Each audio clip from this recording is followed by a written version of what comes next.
Mages have continuously been seen play in bot lane. So much that the top win rates for bot lane champions include several mages. Mages like Hui and Viktor have joined the already annoying Karthus, Brand, and Seraphine picks that we've been seeing in the last few years. Marksman players are getting increasingly frustrated playing against mages as they feel that their role is getting more and more weak in comparison. Is Riot slowly destroying ADCs to the point where they'll be gone completely? My name is Xpecial, and I'm a former pro player and coach of over a decade. And in this video, you will learn exactly why mages are so strong, as well as how you can start countering them just like the pros. But real quick, before we dive into the video, let me remind you that if you're trying to improve at League of Legends and want some help, my team of challengers, LCS coaches, and I assist people like you in gaining 400 LP in just 6 weeks, guaranteed inside the Master's Roadmap program. You'll get over 30 hours of personalized coaching with hands-on drills, scrims, and one-on-ones to make sure you learn everything needed to hit Masters Plus. If you're serious about putting in the work to see results, message me the word MAGE on Discord using the link in the description below to book a free call with me. We'll find out if we're a good fit. With how much the community is complaining about mages, you would think that mages would be completely broken at all levels of play, especially at the pro level. But there's a reason why pro games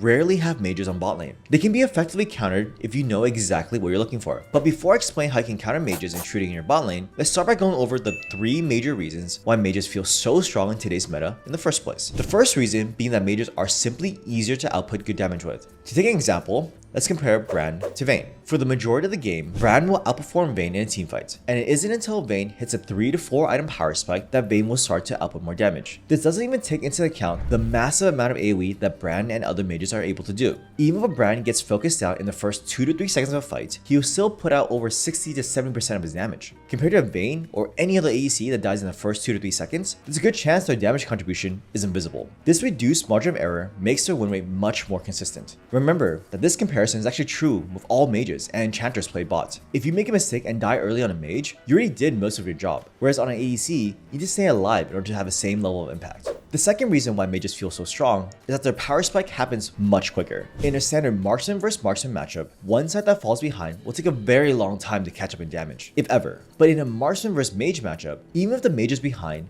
there will be points where the mage is even in strength or even stronger despite being behind in gold. This is because mages and other champions relying on abilities see a greater increase in damage and utility with levels. Marksmen, on the other hand, are completely reliant on their auto attacks and items. Levels come much quicker than the items, especially in the first 20 minutes of the game, and no matter how lane goes, mages will still be strong when they unlock their ultimates and rank 5 abilities. So, while a marksman champion will scale better in the later parts of the game, there will be a long time where the mage will have a strength advantage, and this is something that is uncomfortable for a lot of marksman players. The third reason why mages feel so strong is the adaptation that mages have made to deal with their weaknesses. Mages are significantly weaker than ADCs in the first few levels, and are often reliant on landing skill shots to deal any damage, and are also gated by mana.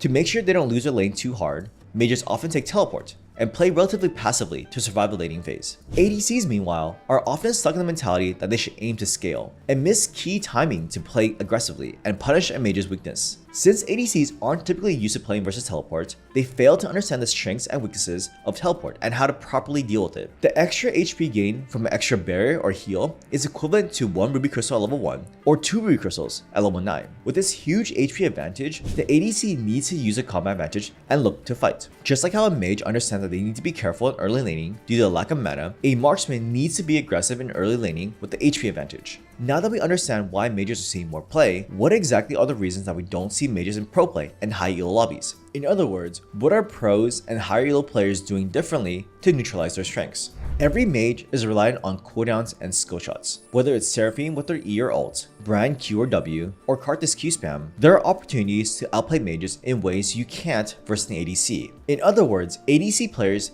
need to make an outplay to win versus mages when laning. Since the ADC has an additional combat summoner compared to mages, and mages are typically weaker early, ADCs should be playing as a lane bully and aiming to generate a massive gold and experience lead in the first few levels. Whether you want to achieve this by baiting out spells, causing the mage to run out of mana, or you want to initiate a fight and dodge large abilities, either will result in a positive trade. This is different from laning in a traditional ADC plus support matchup where a lot of the time, the one engaging aggressively into minions will typically lose a trade. When playing versus mages, you can be a lot more aggressive based around the cooldown of the mage. On the topic of cooldowns and spells, mages are inherently more AoE based than ADCs. Therefore, from level 6 until the ADC has the items to contest damage, the goal should be to avoid fighting a normal large-scale teamfight, if at all possible. This means that things like trading ultimates and kills in lane is actually beneficial for the ADC, as it gets you closer to your item spikes and results in important AoE abilities not being available in fights. In the Brand vs Vayne example, Brand will typically deal more damage than Vayne for a long portion of the game, except specifically in 1v1 scenarios, especially if Vayne is able to dodge Brand's Q or W. Instead of allowing the Brand to enter teamfight scenarios, ADC should look to challenge a mage to a 1v1 as soon as the mage wastes any major spells on the wave, which leads into the third point, which is that ADCs need to take advantage of power spikes. This is especially true if the mage takes teleport, as that means they're lacking a combat summoner like heal or barrier, increasing the importance of capitalizing on that advantage as an ADC. Mages, prior to the first back, are also heavily gated by mana and their spells are at their weakest. Looking to play aggressively and taking a good all-in is crucial. Starting from level 1, the ADC should never concede the push and force the mage to lose CS under tower or use up precious mana on the minion wave. The biggest mistake I see from my students is if they ever let the mage lane get a slow push against them early. This should almost never happen unless there's a plan to punish them at level 2 to 3 with either an engage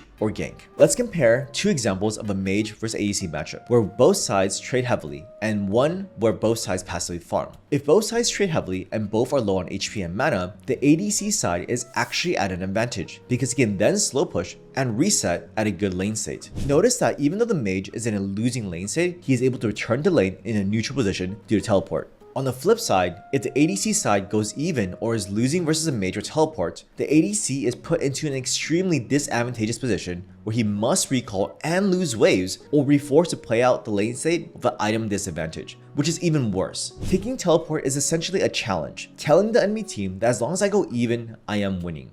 The only response that you can do is to either also take teleport or play aggressively to punish the summoner spell difference. One final tip when playing against teleport is that even with the lead, unless you have a clear kill window, it is actually better to push in the wave and take an earlier recall, returning to lane with even items. So to summarize, bot lane mages feel powerful because they deliver reliable, often large AoE damage and scale quickly with levels, not just items. Even if they die early in a fight, they can still output most of their damage, unlike ADCs who must survive to remain effective. Mages also mitigate weak early games by taking teleport and playing cautiously, while many ADCs fail to punish that vulnerability. That means that if you're up against a mage, you need to exploit the reliance on cooldowns and skill shots, force them to waste abilities on minions or miss key spells, then engage aggressively. Early in lane, use your extra combat summoner, if it took teleport, and stronger auto attacks to secure a lead. Maintaining wave control is crucial. Never concede a slow push without a plan. If both sides trade heavily, you can push, recall, and return with the item advantage. Should the mage teleport back first, you risk falling behind.